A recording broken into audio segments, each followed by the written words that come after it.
the inner peace that you said is quite important, because we have this thing in common where we do the Vipassana, or the silent meditation. Yeah. And that's just beautiful. People often say, "Oh, you're so chatty. How did you like manage to shut up for 10 days?" And I was like, that's actually not the hard part. The hard part is shutting up. Yes, exactly. The hard part is being able to shut your brain and sit with your thoughts. Because sometimes that is scary. That is very scary.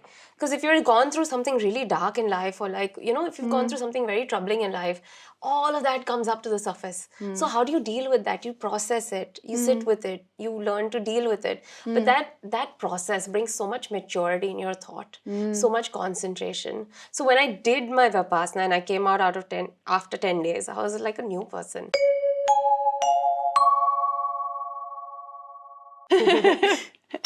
Welcome to the Human CV. I've got Ki Acharya here with me. And how are you?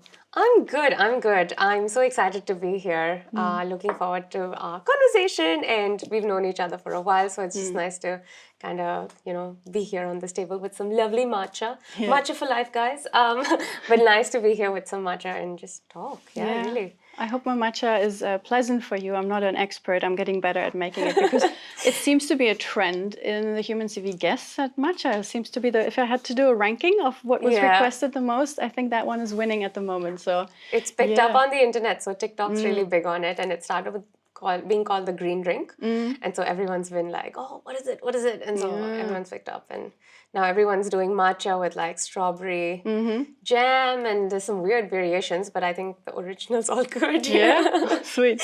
Yeah, I'm going in between the long black Americano world and the matcha world. So, East meets West, is it? Maybe. Kinda, yeah. Sweet. I was actually trying, now you said we've known each other for a while. Before you came over, I was thinking, when did we first meet? And I think it was at university.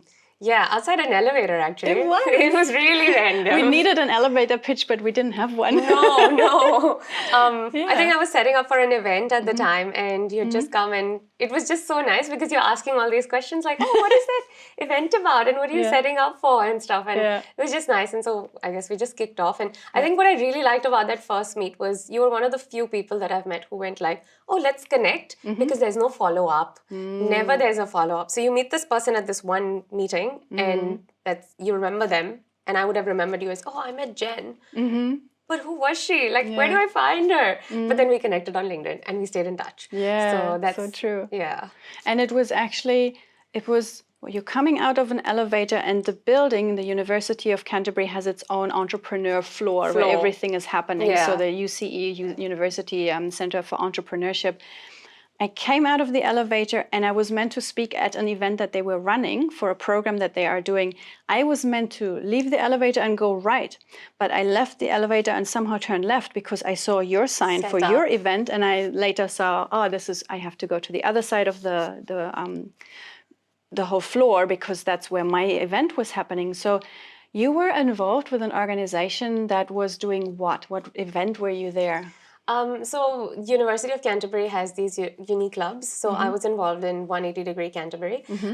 They're kind of a consulting club that gives you experience that kind of gives you experience to what it means to consult in a real world setting. But what they do is they work with your not-for-profit charities and stuff like that. So that's why I was there. I think I was the consulting director at the time. And so we had a event that evening, which was a case competition for our future consultants, I think. The people who would, because there's kind of so the way it works is people apply to being a part of the club, and then we have a case competition where we give them a kind of a case and say, "Hey, look, this is the problem that a makeup company is dealing with. What is your solution to it?" And it's not individual, they work in teams. So there's a collaborative approach to that. And so that is what was happening that evening. So I was there kind of setting all of that up, just making sure, the registrations were in place. And it's not a one evening thing. So they have the competition then. And I think after a couple of weeks, they have to present the solution in front of like industry experts. So we had people from Deloitte and PwC and everyone come in who are actually consultants in real life, and they know the approach, working with clients and things. So that was pretty interesting. That's what I was doing that evening. So, yeah. It's amazing that people in university get exposure to real world companies and not just, stay in this very education, academia heavy, just book smart, as some people might say. And then you come out of university and you may have not had enough touch points with what does it look like if I was a consultant, and how does it change my day when I work for these different industries also. Yeah, my master's program was actually pretty good for that. That was the Masters of Industrial Organizational Psychology. And the faculty is just amazing because all of them, some of them have real world experience. And so even in class when we're going through certain theories, I remember we had this one class with my professor, which was, I think that was so insightful because she said, when you go out and you want to become a consultant, consulting on like organizational design projects and stuff, how do you actually bill? How do you know how much to charge? So that was very insightful. And then it was also, we did it was a bit of like a case study kind of thing. Not really a case study, but I can't remember the word, but it was more like where she put us in a scenario where if the client was rude to you and they didn't take you as an expert and they didn't regard you, then what do you do? Because you're a professional in the end of the day, so you shouldn't be compromising on your respect.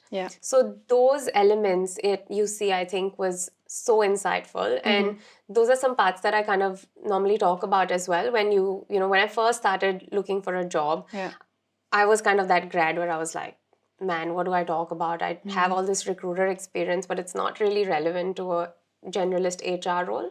So how do I weave that in? But then I was fortunate because at UC in the masters, we did all these things. At one point, we were helping the people and culture team because they were going through a transformation project. So UC was kind of changing their systems, a digital transformation. And so we were having these conversations around capability development of if the leaders was to pick up these this system, what soft skills should they have to be able to, or like having difficult conversations. You'd be surprised, actually, a lot of leaders, and this is some research, but a lot of leaders actually don't have soft skills to have their technical expertise, but they don't have the soft skills to have hard conversations, which is really insightful. So you have all these like deans, academic professors, and they're really good at their research. They know what they're doing. But when you actually put them in a room with a junior and that they have to convey to the junior that, hey, look, you're doing a bad job and you kind of need to fix yourself. They don't know how to have it. They get nervous. And so that capability development piece was so interesting because we were looking at like behaviors. So even things like this, like your posture, your eye contact, the way you use your hand, your gestures, your active listening skills, those kind of things. So coming back to the point of, the university, really, it's good that it gives you that practical knowledge and that touch points to the industry. I'm not sure if that's what the bachelor students get because the grads at the moment are slightly struggling, as we all know. And I wish there was, I normally put my hand up at university saying, this is kind of my alma mater, so if I want to give back in any way, and please let me know. So if I can, I'd go talk to a student and be like, hey, look, show me your CV. If there's anything I can do, give you some insight to fix it, let me know. Interview tips, just small things really. Because they're not taught this. In a lecture, you don't get taught how to do all of that. So, it fits in with what you just mentioned before as well. You said there has been quite a shift now, especially in the last year.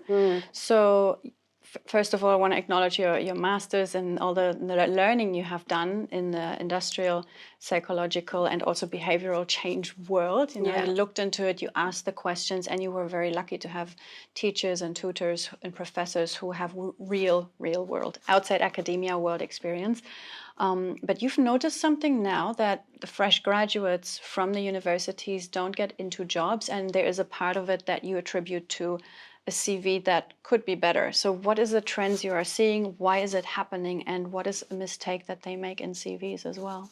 I think the way it is now is it's unfortunate, but the grads are competing against far more experienced professionals who are willing to take up the more junior roles. Why is that? Because we've gone through a whole change of, there's been redundancies and the market situation's quite funny at the moment. So this is why the grads are kind of competing. And this is why we're having all the grads going like, I'm off to Australia or I'm going to Europe. And London's kind of in a situation like that as well, to be honest. I'm sure you've read like articles and stuff where Kiwis have gone to London, they've stayed there for 2 months, they're like, bro, I haven't been able to find a single job. It's so challenging. So coming back to New Zealand, this is what the market situation is like. They're not able to find grad roles here. And so now there's a conversation around that X factor. For me, this is normal because I come from an extremely competitive background. Dubai is, you know, your melting pot, so to say. There's people from all cultures, all backgrounds, and you need to have that X factor if you want to kind of get the job you want. Yeah. You can get a job, but it is the job you want. So for me, my upbringing has been such that perks of being the older child. But yeah, exactly, all mine. Yeah, and you're in this race kind of thing almost. But it's like that where when I was even looking for my undergrad degrees, I was like, I don't want one degree, I want to do a double degree. And my dad was like, are you sure? It's like 150 credits. You'll burn yourself out. I was like, no, I'll manage. It's all good. I've got this. And I don't know how I did it, but I did it. So, but that was because I was like, everyone graduates with one degree. I want to graduate with two. So I did a Bachelor's of Arts and a Bachelor's of Science. So this is the thing that's happening to New Zealand now, where the grads are being pushed to have that X factor. Now that can be that can be anything. It can be you being a president of a club. It can be you having a volunteering kind of job outside of uni. Just not your typical Monday to Friday going to class, attending class, getting good grades. The 4.0 is unfortunately just not enough at the moment. So I feel like this is going to make a lot of grads anxious, going like, oh my God, I'm not doing enough. But that's not the case. It's more like even a personality fit matters. So how do you... A lot of grads go like, oh, but I've worked at Kmart or I've worked at Barker's and it's retail. Now I want to get into HR. How do I translate that, you know? And that's okay because you should know how to translate it. So the people skills. In retail, you meet so many different people, so many different kind of personalities. How do you manage that? How do you deal with an angry client? How do you deal with like someone who's unhappy with their product? So those are the kind of skills that you'd be able to bring to an interview.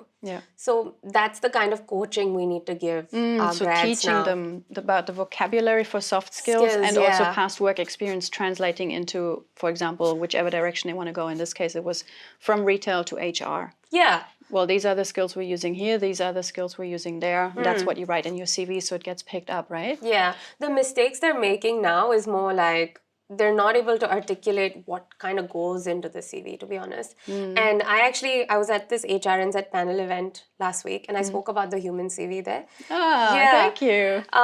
Because I find this really impactful, even for like, I mean, it's one thing, it's really impactful for your working professionals, because when you start becoming a technical expert in one element of life, like HR, for example, because that's my background, then everyone will just see me as an HR professional. They don't know who I am as a person. But for the grads, even more, because they don't have any formal experience. So talk about your personality. Talk about how productive you are. Talk about what your MBIT results are, like things like that, because it shows, you know, maybe an employer, well, most employers want someone who shows up on time, who is able to, you know, be professional and just those things. And in an interview and in 1 hour conversation, that's hard to judge. But if you have something like this, this is very insightful. It's very, very insightful. So I'm hoping that we're moving towards, from the more technical CV, we're moving towards the more soft skills CV, which is what I like, because it gives me an insight to the person.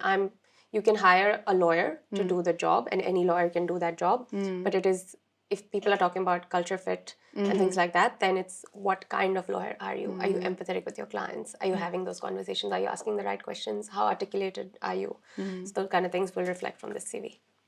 Big answer. So many tangents I could start going off on.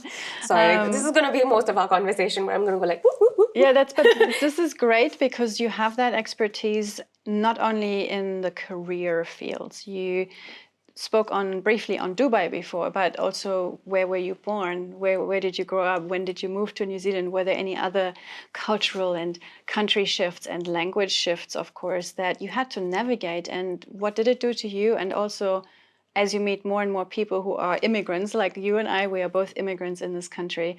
What have you observed? What is something you've noticed when people shift cultures, shift countries, move for jobs or for family or whatever their reasons are? So talk on intercultural shaping of humans and soft skills and I think it's, for me personally, I think the biggest change was the fact that New Zealand's slowed down. It's a bit like relaxed and everyone's work-life balance is such a big thing, which I'm so grateful for because I used to have like, I don't know, 16-hour days in Dubai because I would wake up and I would pack my lunch and do all of that. And then I have a younger sister, so get her to school and all the, household responsibilities. And then I'd go drive into work. So the drive to work is a bit like, and I think anyone from Auckland watching this would relate, but the drive to work was about like 3 hours because there's so much traffic. So I finally make it to work. I'm in work, I'm doing my job, all of that good. By 5 p.m., I don't think I'm done at 5 p.m. Like I probably sat a little longer, like maybe 6:30. And then again, it's peak hour. So then what I'd do is I'd avoid traveling back home at that point. I'd catch up with friends around. So avoid peak hour traffic. Yeah, exactly. So I'd be with friends until 9:30, 10 even, and then I'd drive back home. So there were weeks actually where I wouldn't even see my parents because by the time I'm busy. home, You were hustling. I was hustling like crazy. So I didn't have time for like yoga, Pilates, or anything that kind of focused on my mental health, my physical health. I was drained out. But I didn't even know that there was a world out there that provided that kind of lifestyle. So when I moved to New Zealand and I started working, the first 2 weeks I was there till like 6:30 and my manager was like, dude, go home. What are you doing? And I was like, yeah, but I need and she's like, it's okay, you'll come back tomorrow morning. It's fine. So that was a big culture change for me. The other part was... Give me some age ranges. So how old were you the time in Dubai? Were you born there? Yeah, I was born and raised there. And then what age were you when you came to New Zealand? Oh, 2023, so really So in the middle of the early career, peaking, hustling. Because I essentially moved for my master's. There was no other intention. So because I wanted to get away from the concrete jungle, really. So I was looking for a country where I could explore, the mountains and all of that and just feel fresh, man. Like you feel a bit claustrophobic when you're stuck in like a big city and everyone's just running. You're like, where are you running to? Like, what's going on? So the New Zealand lifestyle is just so nice. It's so relaxing. But having said that, like a lot of people find the first mover disadvantage. People talk about the first mover advantage. Yeah, but there's a big disadvantage. You make all the mistakes too. Exactly. So things like at 6 p.m., things shut down.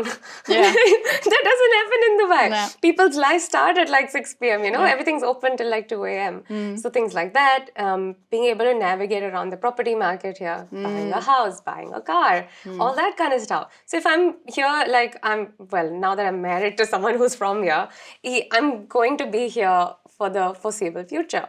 And I know that when I have children and when I have a family, they're going to have it so easy. Because you did the hard work, the first mover. Everything's sorted, We'll have a stable job, the income's there, we have property, and like everything's all good. And that's the kind of life my dad had when he moved to Dubai, because he was one of the first people to. So he moved when he was 25. From? India, from India. So he had his fair share of struggles in India, and then after a point, one of his uncles went like, come to Dubai. This is the land of opportunity. It's kind of booming at the moment. You want to be in a developing city because then when you go in there soon enough, you can pick up a lot of stuff. So almost at the same age as you, he made a major life change. Yeah, exactly. So he moved, and obviously me and my sister had it easy. Then we kind of had the school sorted, the car sorted, and there's a running joke in my friends where they're like, oh, you're from Dubai, your first car was a BMW. And I was like, that's because my dad was there. And I was like, it's because my dad has it, it's not mine. So it's just those things, where I can go on about the preconceived notions of being from Dubai, because people ask you here as well, like culturally, why would you leave Dubai and come to New Zealand? And I wish I could give them this insight where I was like, it's the lifestyle. It's really just the biggest advantage we have here in New Zealand is the lifestyle. Even your top tier consulting firms like your PwC or Deloitte or your McKinsey, Bain. EY. Yeah, EY. You see them in Dubai, and some of my really good friends work there as consultants. oh my God, I don't see them like for weeks. Yeah. And they're working in the weekend and hustling and stuff. And I've had some conversations here as well with people who are working there, and they're like, oh, I'm out at 5. And I was like, what about your clients? And they're like, they don't call me. Come back tomorrow. Yeah, come back tomorrow. So that was a big culture change. And so there's a lot of like struggles, obviously, when you first move countries. But it gets better. You know, it's really fun when you pointed out, especially the change from Dubai to New Zealand is the speed and the work-life balance, as we call it. And that is the first thing, because my brain scans for patterns. So I looked at your CV when you sent it through, and I'm like, oh, I want to see what's the story she talked about. And then I noticed, it was so funny, it literally just jumped out at me. There were 2 things. You talked, when it comes to the section of people, books, or courses that shaped me, you mentioned a book, Tuesdays with Maury. Yeah. And you said what really came like out of this book for you was importance of human connection, like you said, the friends that you see or don't see, depending on what job they have, but the value of slowing down in a world that often pushes us to constantly keep moving. Yeah. At the same time, you also said that your ideal work environment, I've always thrived in fast-paced settings where there's constant movement, people to meet, things to do. I've met you in this state of being. For me, you are one of the most high energetic people here in New Zealand that I've met. In Dubai, good. you might just be like normal, any other person, right? really, yeah. So your way of being, your soft skills are always relative to your culture and your surroundings and who's around you. Yeah. If you go from Dubai, fast pacing, to New Zealand, you can easily reduce your speed and you'll still look like hyper effective, super professional, you know? Yeah. The other way around, it would probably be harder. If you go from a really chill place to a full-on hustle place, it's much harder for those people to adapt then. Yes, that's true. You just had to go, okay, I'll breathe a little bit slower. And other people are like, I can't keep up. Yeah, that's what happens. I think some of my friends have moved from New Zealand to London, and they typically come back in like a year's time where they're like, I'm so exhausted. And I was like, bro, been there, done that, man. But I enjoy working in those work environments because professionally, I like a 40-hour job is great, but it's more like, what more can I do? Yeah, what's my 5 to 9? Yeah, it's like I'm itching for more the whole time. So it's really, that's why I like fast-paced, you know, things that are like moving quickly and there's like a strategic element to it. I'm able to put my thinking hat on and do this and do that and talk to people, problem solve, because that's what I'm used to. That's what I'm born into, really. So it's hard to unwire that. Like that's kind of my foundation almost. But because this is interesting, like this book I read when I was in university, and it was insightful. I mean, at the time, I didn't reflect on it as much. But as I grew older and I started looking at, you know, the book again, I was like, man, it actually really does tell you to slow down. And it was just good timing with the reflection because I had just moved to New Zealand. And I was like, maybe this is my calling to do what you need to do, but learn to chill. Go home at 5. Yeah, go home at 5 and then pick up something else. But really, like, there are times when, like, I've been to a few Pilates lessons and stuff, and I've just been grateful that I've been able to do that because if the schedule that I have now, if I had that in Dubai, there would be a lot of social element to it. It just helps that all of my best friends and I, we live together in the same household. Right. So we're kind of in each other's face the whole time. Right. But, how many people are you in one house? 5 of us. Yeah. Amazing, yeah. And we found each other at very odd times, you know, going through different stages of life and stuff. So, but because my friends are at home, I'm with them, but I'm also doing my thing. So we typically on like Friday evenings, what we do is I have my podcast and my reels and all of that shebang going on, but they're also sitting down with their laptop, getting on with their work. Yeah. But we're like coexisting. Yeah, we're just in the same living room and there's music in the background and just getting on with things. So that helps, and that's this piece where it's chill, but we're also hustling. Yeah. Trying to get to somewhere in life. Yeah. So yeah. But I love fast-paced working environments. You can see my eyes go like, oh my God, this is crazy. Love it. And it's like, I would want to know if I was maybe your husband or your friend that lives with you. So Ki is used to full-on energy, you know, powerhouse. My husband is still struggling. What happens? Well, no, because where I'm trying to take this to is when you are busy, you're happy. What happens when you're not fully exhausted at the end of the day, when you haven't spent your energy on the stuff that you really burn for and stuff? How does it show up? Do you get annoying? Do you start, going into other people's business, or do you get really sad, depressed, and just rot on the couch for 3 weeks? Like, how does it show up when you are not utilizing your energy towards what fuels you? Wow, that's an interesting question. Well, I'm just asking from a place of I've been there and I've suffered, and the people around me suffered. So I want to know, can you confirm something? But initially in the first year of when I was in New Zealand, 2023, I would get so annoyed because I'd have, despite doing all of this, I'd still have like 4 hours and I'm just doing nothing. Like, I made my dinner, I've ironed my clothes for tomorrow, and then I was like, oh, should I really binge a TV series? Should I? And then Sahil would ring me, my partner, and my husband, and he would be like, what are you doing? And I was like, nothing. I'm not doing anything. Guilty. I don't feel like I'm not doing enough. And he's like, what's wrong with you? Just relax. So he's the one who actually taught me to chill. It's okay. Is he a Pilates teacher by any chance?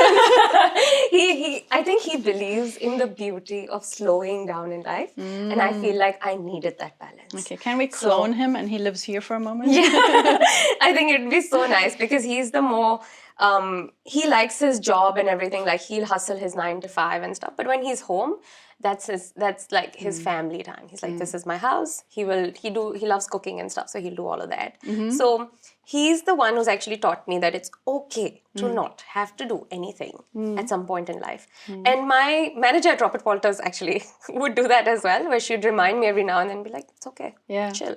And she's the one who has 3 kids now. She's running a business. Like, she has a lot going on. And I was like, Emer, like what? And she's like, no, but it's okay. And it's important. And I even had a work wife at Robert Walters, who I didn't mention here, but she, Liz is her name.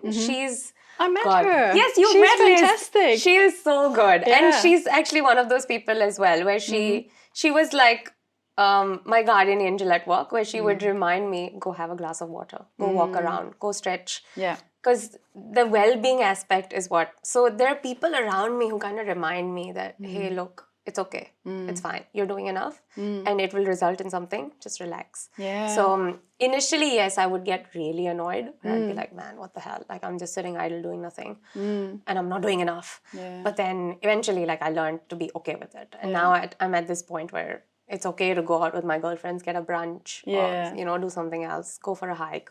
Something which kind of keeps my mental health in check. And keeps your body busy so your brain can focus on nature or conversations, some other external things, so you're not too much zoning in on, have I made this real? Is the podcast ready? Because you're doing new passion projects. We'll get to that in a minute as well. I find that very often we don't thank the people enough that give us that yang to our yin, or the other way around, depending on where we are sitting. So the lady you mentioned at Robert Walters, not Liz, the other one, the manager. Emer. Yeah. Okay. I would love for you to use this camera and maybe have a little read through again what you said about her. But if you had like a personal moment with her, like a little verbal love letter to Emer, and you say it in that camera, so that could also stand for someone else who watches this, and they might have had amazing mentors or work wives or managers that really gave them something that was missing at that time, and just like a heartfelt thank you. Would you be able to just freestyle and say a little message to her? Hi, Eames. I hope you're doing well. She's just had baby number 3, so busy. And she's got like toddlers and kids. But I think actually I've said thank you to her just very recently because she was at my wedding, and I was like, I wouldn't have been able to make it through everything professionally if it wasn't for Emer. And if it wasn't for Liz even, to be honest, because Liz came at a later point, but she came at a point where I needed her the most. Universe sends you these people. Angels. These angels where you're just like, man, talk to her, you'll be fine. And Emer was kind of our manager, and she would always laugh about this, and she's like, you guys are such polar different personalities, but I have no idea how the hell you make it work. Because we would just, latch on to each other, and she'd have, because I was more like fast-paced, getting things done, and Liz was like, no, we need to look at this, and look at this, and look at this, and I was like, oh man, this is so slow, but we'd make it work somehow. So thank you so much for Liz and Emer, to Liz and Emer for helping me survive and professionally making those decisions and everything, all the contribution you guys have given to my life, really. And I'm very grateful for managers like this. Like, you don't get such people at work. Like, it's not often that you do, at least where I come from, honestly. Yeah. Because it's so fast paced and everyone's running around and doing things, people often forget to be nice. And that is actually one of my core values somewhere here, where just be a good person. Like, it's bare minimum, really. But in 2025, it's just not a thing, apparently, unfortunately. But yeah. Well, it depends on, have the people done the inner work and looked at themselves and are aware enough to know, how am I showing up? Have I got my values? Have I drunk some water? You know, like it's first step is always about awareness or noticing either other person's strengths or my own strengths or my own habits. And from then on, the teamwork or the collaboration can happen, even when people are polar opposites. Yeah. Because if you know I am fast-paced and I do need to feel active, and if Liz knows I need details and constant speed, well, then that's beautiful. Nobody's arguing with anybody but you're too fast or you're too slow. No, you know, she is diligent and maybe persistent, and she knows you have that initiation or starting, launching energy. Yeah. So I think it's very healthy when people have done that inner work. And this is just one of the millions of tools out there. As you know, from studying and doing masters in org psych, it's just, it's a whole world out there of brain stuff. It is.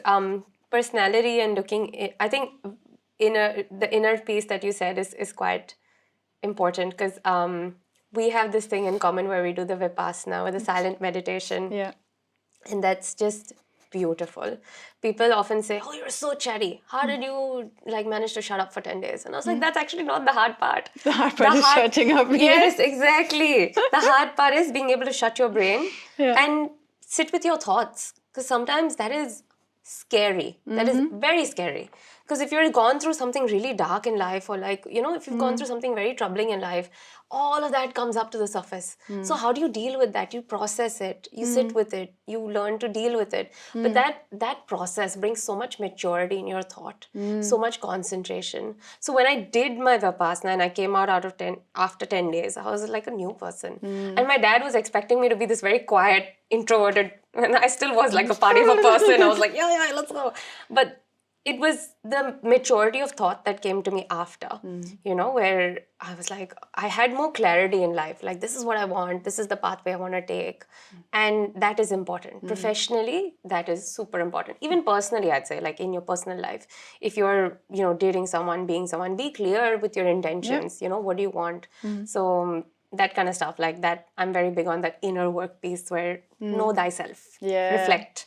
So important. Thank you for that. It's a good reminder, because when people get to meet you, they think, oh, Ki is so happy and energetic and positive. Yeah. You surely have never had any bad experiences in your life. What are you talking about Vipassana bringing up trauma and stories? But you do. Yeah. Yeah. So it's really important. I think people need to just pause. That pause is so important. And that comes from me, who's like a hustler, who just keeps going at it until she's like, oh, I'm so tired, I want to go to bed. But yeah, that pause is important. And I hope to get to one soon, although my husband's like, no, I can't let you go. Because you have no phones and you're missing for 10 days and the other person doesn't know if you're alive or dead or like what's going on. It's not a cult where you get locked away. No, you don't. You're voluntarily going in there for shutting up. Yeah, and it's quite nice. So there's some conversation that me and Sahil need to have, but it's more like I will go for another one real soon, because I just need to.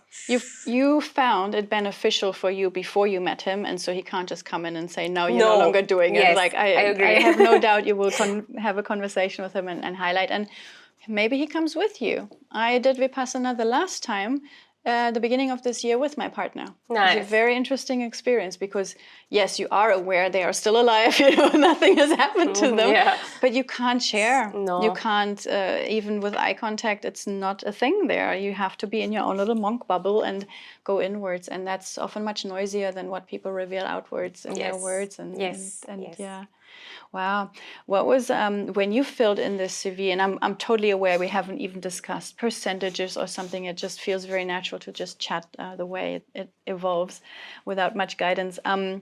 What have you noticed when you filled in the CV? Were there some topics or questions where you go, ooh, that's really nice to think about it because it helped me reflect on that? Or, were any of these boxes a bit more for you where you go, oh, I go all in on that and really reflect on ideal collaborations or work environment? I think my sustainable development goals, interestingly, Yeah. and that was kind of where there was a piece about like passion and stuff, and I mentioned education there. Yeah. So a couple of years ago, I didn't know what SDGs were until I was a part of this global discussion forum called Unleash. And there are people around the world, it's 1,000 participants from around the world. They come to this one location. For us, it was NTU in Singapore. So we all met there. And we were locked in that space for like a week. So we're living on campus and all of that. Like Vipassana, just with talking. Yes, precisely. And we worked on our sustainable development goals, the kind of goals that we were interested in. And at the time, I had picked quality education as well. So I'd worked on this case study because we used design thinking, the process of design thinking to kind of work it and engineer Double diamond. Yes. Yeah. And engineer it. So at the time, our case in hand was... And that's when I actually got more involved into this quality education piece because our case in hand at the time was the kids in Rwanda. It's a place in Africa. So they all have access to education at the moment as we speak, but there is no access to quality education. So there's a difference in that. We're living in 2025 where information is in abundance. Everyone, regardless of what kind of socioeconomic class you come from, has a phone, has internet. So all of that is good. But what part of that information is useful and how to utilize it? They just don't have that. So when I was working with these kids, I had spoken to the Ministry of Education there, and there were a few other stakeholders involved. And there's a guy on our team who was from the country, and he basically did this, like this was his job. He would go and have those conversations, and he was constantly liaising with the ministry to talk about these things where you guys are giving them access to education. Education there is free for children. But after like the age of 12, kids would stop going to school. So we wondered why. Like there was, I think the dropout rate, if I remember well, it was more than 50%.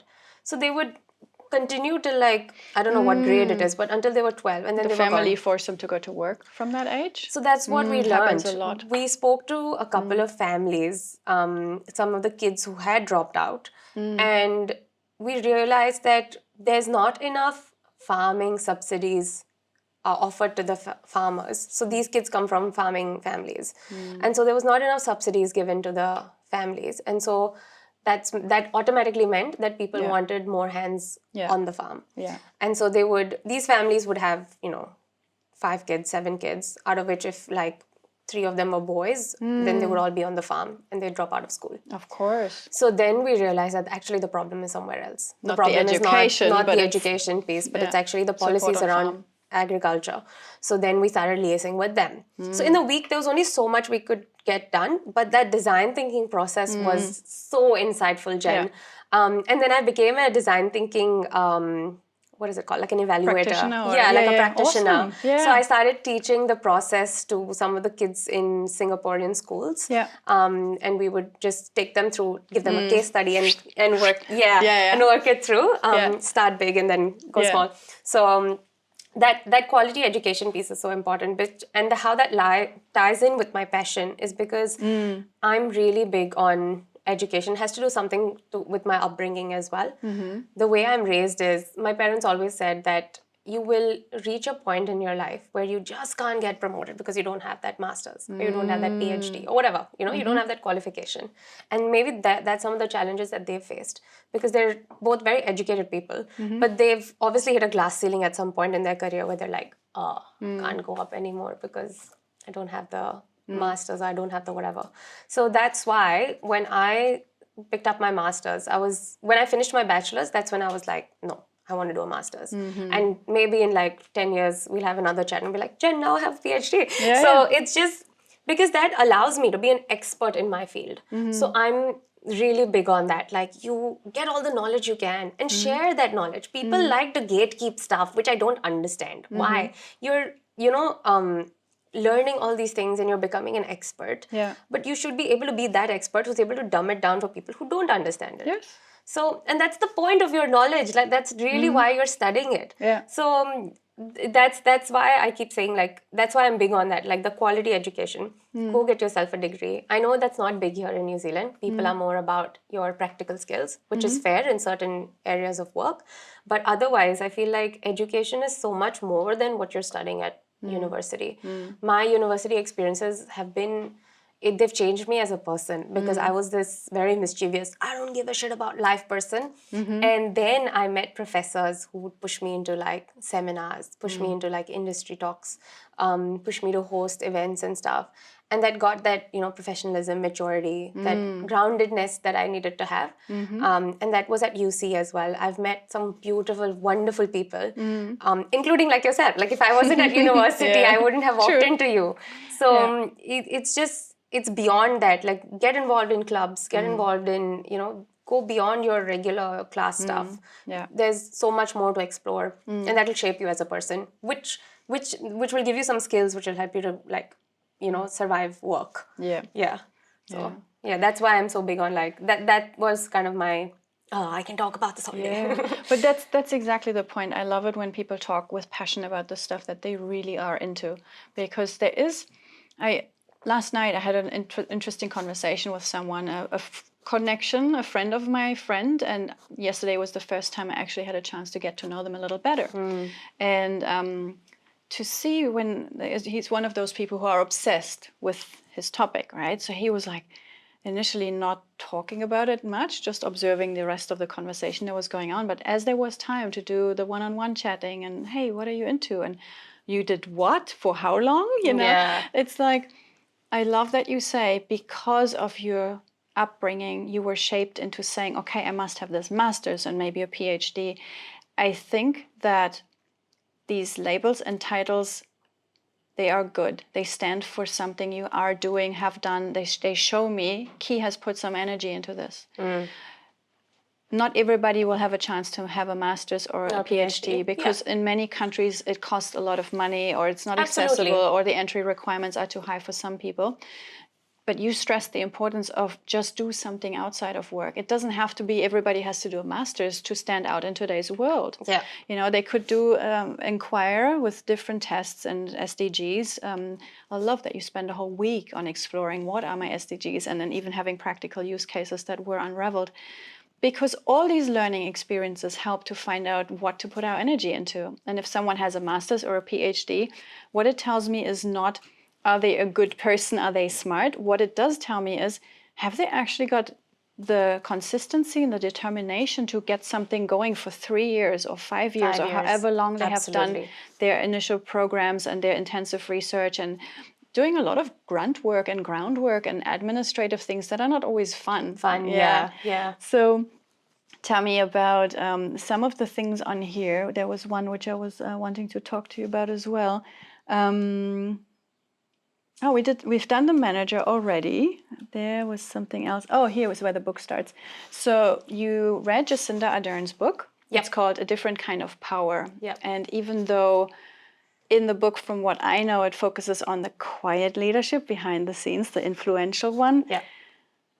You're loud. You're in people's face. You're direct. You are the opposite of her personality type. And yet your ESTJ is like full on, sensing, it's thinking, it's judging. It's like, give me the facts and I'll run with it. Give me the stuff and I'll converge it with my energy into something new. Now, Jacinda has a very different leadership style. She does. Yet you were able to gain something from that book. What was it? How did it show up in your life? When did you read it? Like, tell me more about that experience. It's quite recent, actually, because her book's just come out, and my husband gave it to me as a gift. And I was like, wink, wink. Wink, wink. Quiet leadership, Key. I think that's what he meant. But it's such an insightful book. I think it's quite well written, firstly. It's easy to read, which I like. I'm not the kind of person who reads like very complex. Like, we have an author in India called Shashi Tharoor. He's a political leader, but his English is so, my God, flamboyant. Like I struggle to follow through. But this book is quite easy to read. And I think the thing I picked up from that was empathy. And there is such a difference in empathy and sympathy. Yes. Can you highlight that for someone who has never thought about that? Yeah. So sympathizing is like when you feel bad for the person, but empathizing is you can actually put yourself in those shoes and think about the kind of trouble or, you know, trauma, whatever they're going through, what they're basically going through. So this is what I like. I have a lot more research to do on this because I'm very intrigued to know what was her leadership style and how she managed things around COVID, because I wasn't here when that happened. And I'll get into it because my thesis was on actually well-being, how ethical leadership and perceived organizational support affects well-being for employees. Wow. So that ethical leadership piece is what I want to kind of, you know, rip apart and see what's more to that. And so I feel like there might be an element of her book into that part where empathizing, where the quiet leadership piece is there, where you kind of, you know, behind the scenes doing your thing, influencing rather than commenting. You're right to say I'm not that person, because I'd be pretty loud and be like, actually, my opinion is, and I'm still learning the Kiwi way of dealing with things, where you don't really have an opinion on things, where you're kind of in the middle. Well, you can do half of it. Instead of the Kiwi way, you do it the Ki way, and then it's all good. So that's the thing I took from her book, like just being able to empathize and understand what people are going through. Like, you don't need to be this, the way I see myself as a leader, I feel like I'm probably going to be this person who really has a set way of like, okay, this is the right way to do it. Yeah, STJ. Yep. Can't help it. Because of, I'm leading a team ultimately, if my team hates me, that's horrible. That's the worst thing that can happen to me. So it's more like understanding. If they're going through certain struggles and they're not able to comprehend things, then it's okay. Like, be a good listener and get through that. So that's actually what I took from her book. And it's a really nice book. I would really recommend, regardless of a person's political opinions or not. I feel like it's just a good read. It's a good read. And no one can really prepare you for leading a country. So even with her saying, I'll take on this role, I do this job, well, she didn't have a lot of people who were able to say, I've been there, I've done that, and this is how you should do it. So it was, you know, a completely new playing field as well. COVID was a new thing for everyone, even for us, like normal people. We were just like, oh my God, what is this? It's a virus, it's giving us cold, it's fever, gotta get vaccinations, can't go out, it's spreading, like there's a lot. So in that ambiguity, to be able to still manage things, I think that's commendable, and that's something that people should appreciate. Regardless, I'm not saying because, you know, she was the PM or whatever, but it was just like any leader. I kind of look up to all the CEs and the CFOs and all the C-suite as well, who've kind of just maneuvered themselves through this, knowing that, oh my God, we're not set up for work from home, like remote working. So how do we get through that? So that is quite interesting. And that's that agility and adaptability piece is so key. After COVID, that is like one top skill. You need to have it.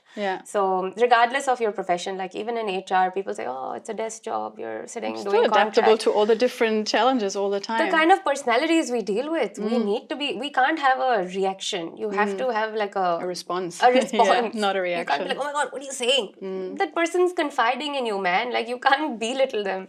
So yeah, that's kind of my key takeaways from the book. It was very insightful. Yeah. I was wondering, you know, as you were saying, well, when you are a leader and you will manage a team, hopefully they don't hate me.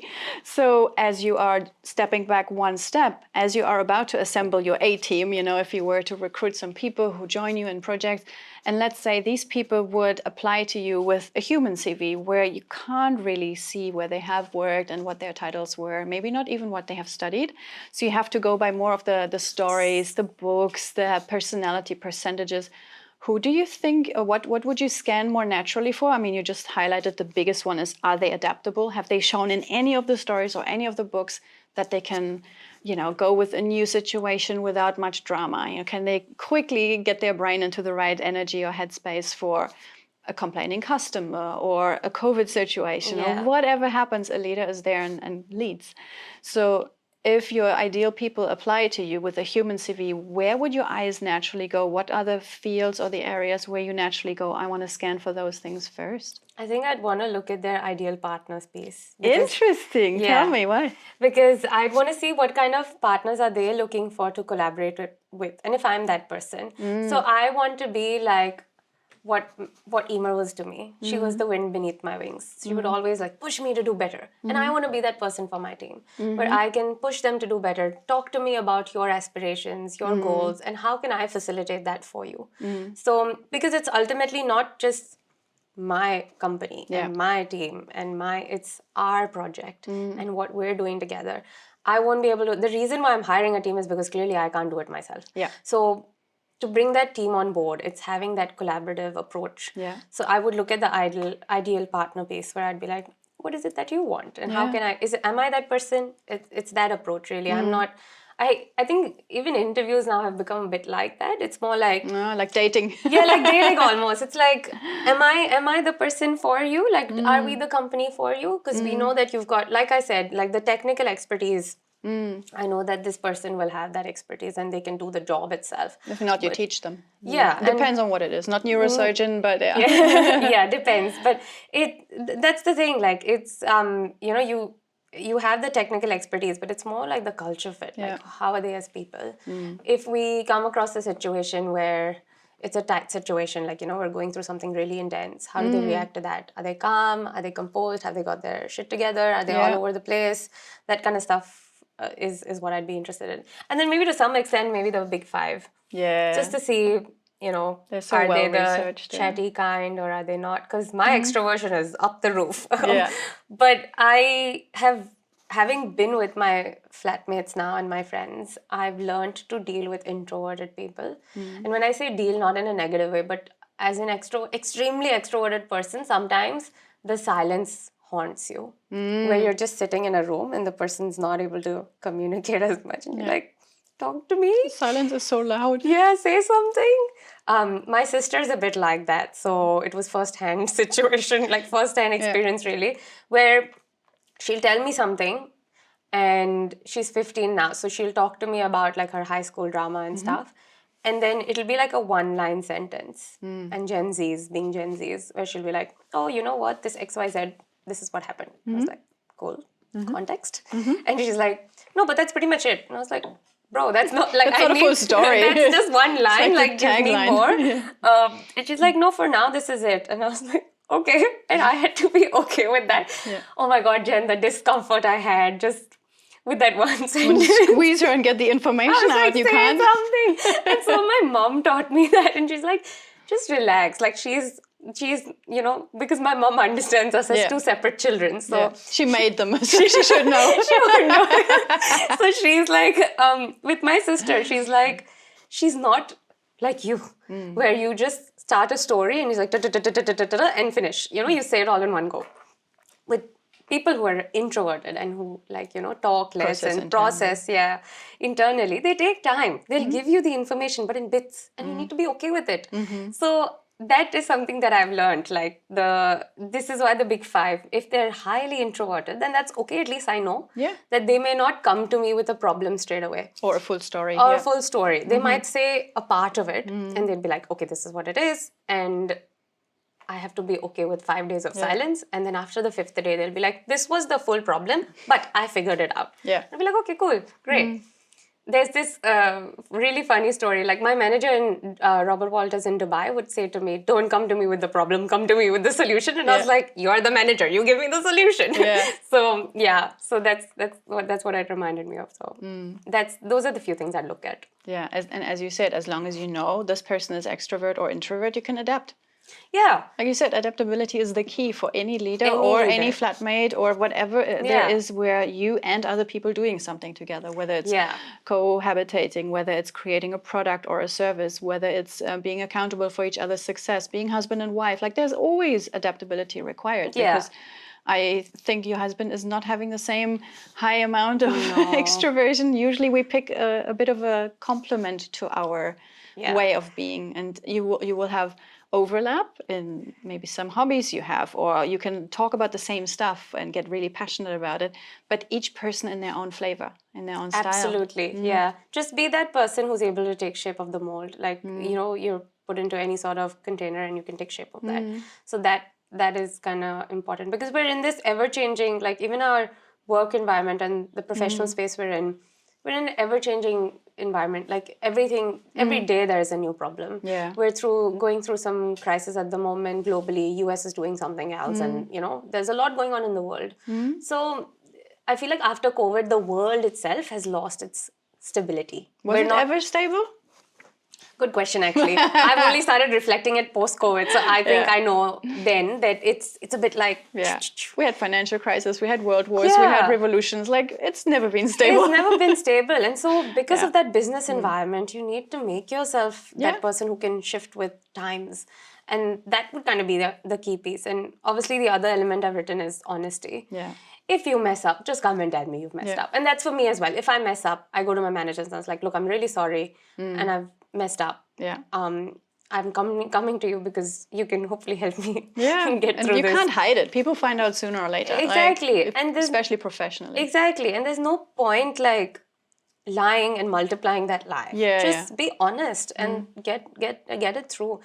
Most managers here, or like most leaders here, what I've seen is they're kind of forgiving of that. They're like, it's okay. Because they've seen everything in life. They make mistakes too. Exactly. And they've like 25, 30 years of experience and stuff. So they've obviously been there, done that. Yeah. And so some of them are really like, Emer was that person where I would, my God, poor Emer, the kind of drama she'd had to deal with. That's why she's such a good manager. She's been through all your crises. She's been through all my crises, yes. And so she'd be like, oh, that's a problem. And I was like, yes, I know. And she's like, okay. I was like, I'm sorry. What can we do? I was like, how can we fix this? And she's like, okay, then we do this. And she will come up with a plan. Yeah. And just make sure that I'm on track and stuff. So awesome. Yeah. What a lucky situation to be in, because it's such a fast-paced recruitment background you have, and then having somebody guiding you and helping you and applying your skills in the way that naturally suits you. Yeah. It's a skill to have. It is a skill to have. So the loyalty piece, the honesty piece, and adaptability, agility. Yeah, that's key. And there's one topic I want to also bring up before we start to wind down just a little. So I'm pretty sure that Ima would be on your side as your ideal accountability partner for the next question I have.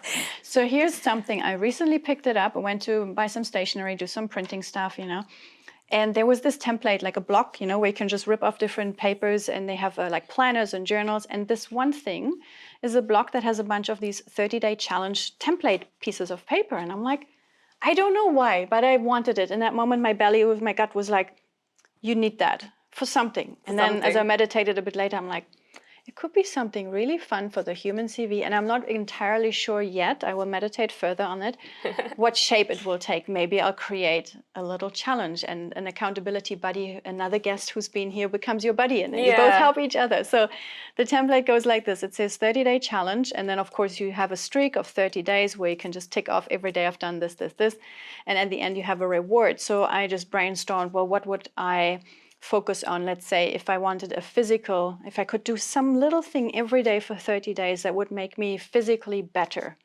healthier, maybe a different nutrition, maybe a workout plan. So I wrote that down. That would be a physical goal.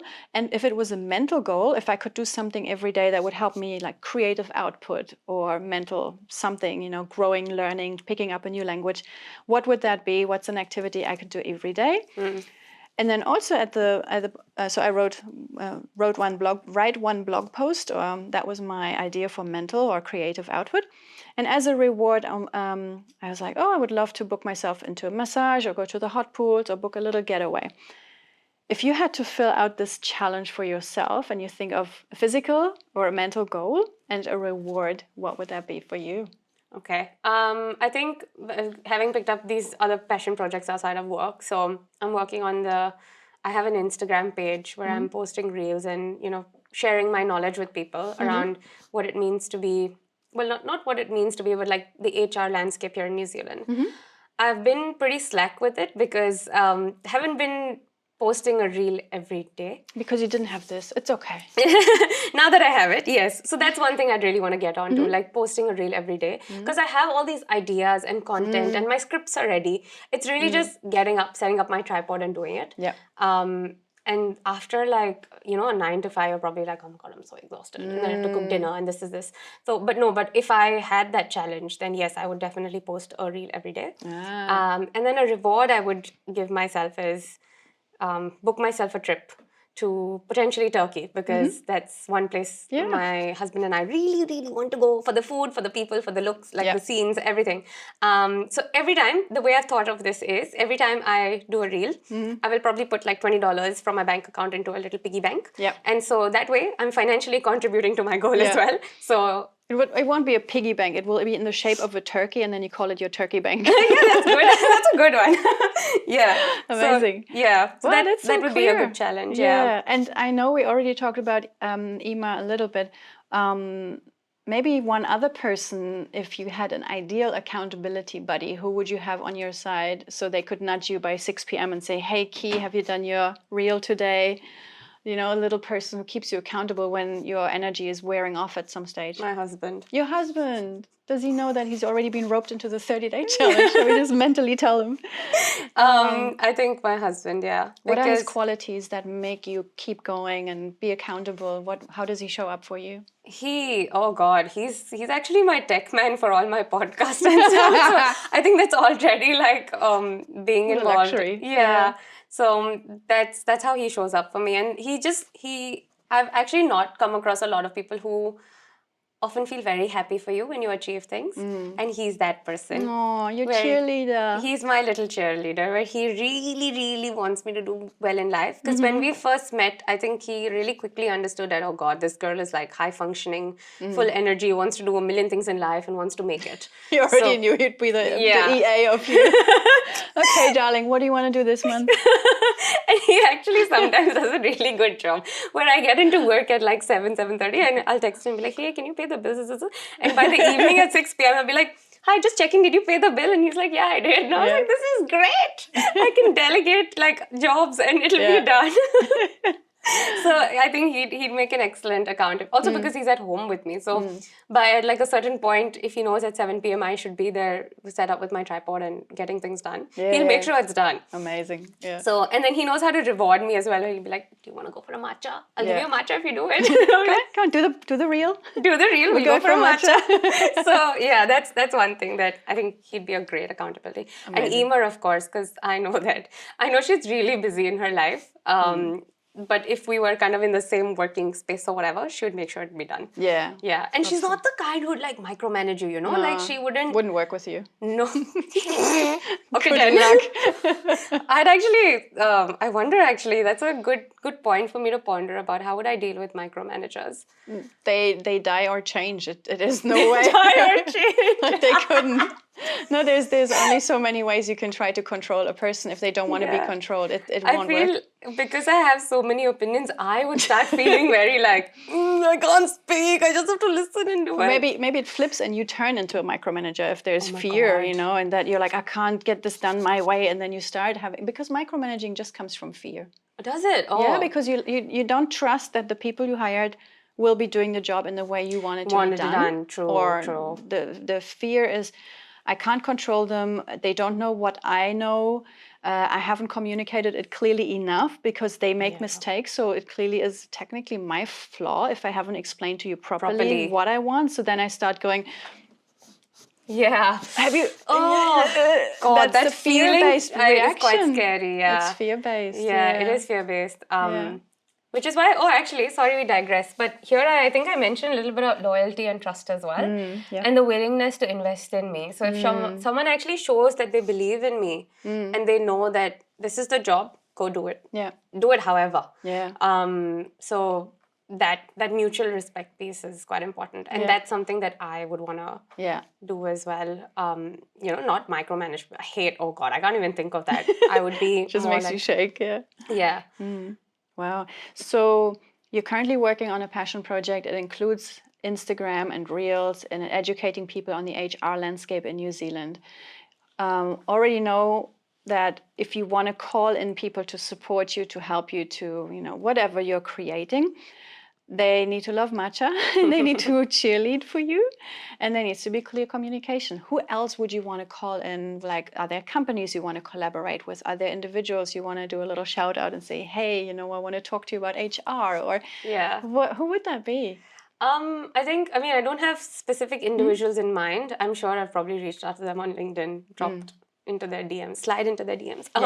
But the kind of partners or like the collaborators that I want to talk to is just, the first would be grads. I'm really passionate about helping the grads, because I've been through that journey very recently, and it gets lonely, struggling yourself and just not knowing where to go, what to do. So I was actually a mentor as well recently, because UC has a club called UC Women in Business, and they run a mentorship program called Thrive. So I was fortunate to be a part of that, and I have a mentee there, Beth. She's so amazing. She's so good.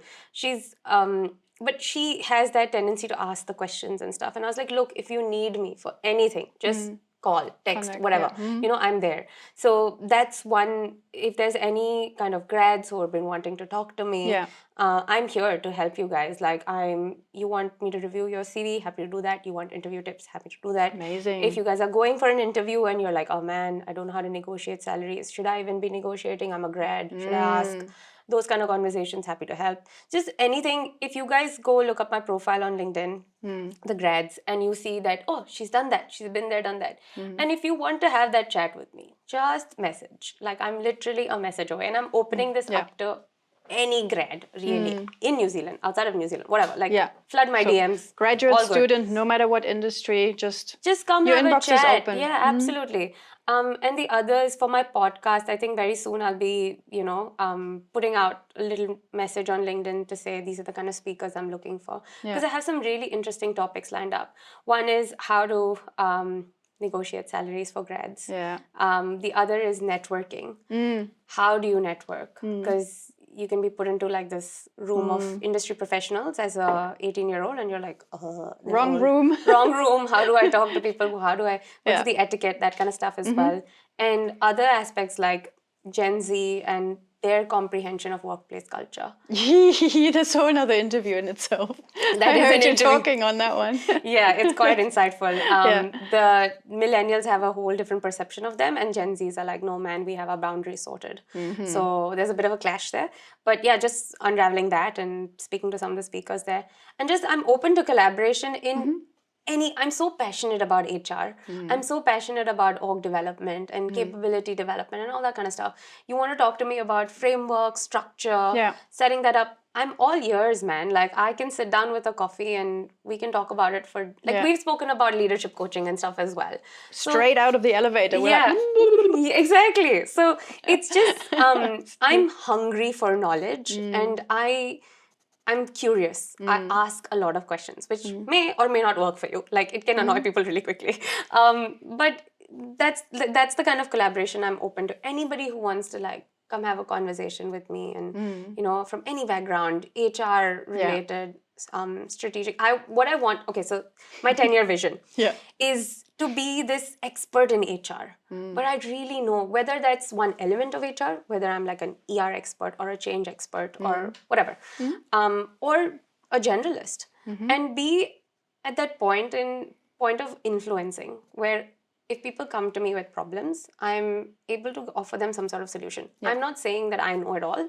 What I'm saying is I know people who know it all. You're good at finding out and connecting. Exactly. So that networking piece. So being able to chat. And Christchurch is small.